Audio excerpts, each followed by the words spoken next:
Novak Djokovic admitted on Wednesday that an incorrect answer was made on his Australia entry forms. The world number one tennis star's visa to play in the Australian Open is still in doubt, as government officials now consider whether to deport him over the error. Giving false or misleading information is an offence carrying a maximum penalty of 12 months in prison and a fine of up to $4,730. It can also lead to the cancellation of the offender's visa. Djokovic said his travel declaration was filled in by his support team, who made an administrative mistake. The team member ticked the no box in response to whether he had travelled elsewhere in the 14 days before arriving in Australia.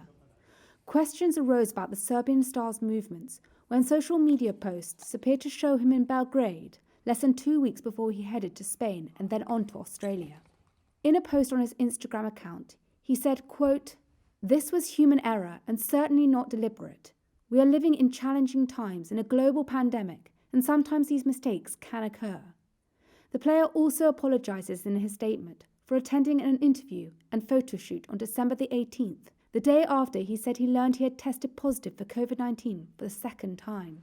Djokovic was only released from Melbourne's immigration detention on Monday after being held there for several days. Officials had revoked his visa amid questions over his medical exemption for a requirement to be vaccinated against COVID-19. That decision was quashed by a judge on Monday, who called the cancellation of his visa unreasonable. The tennis star now faces a possibility of having his visa revoked for a second time, just days before he's due to defend his title at the Australian Open.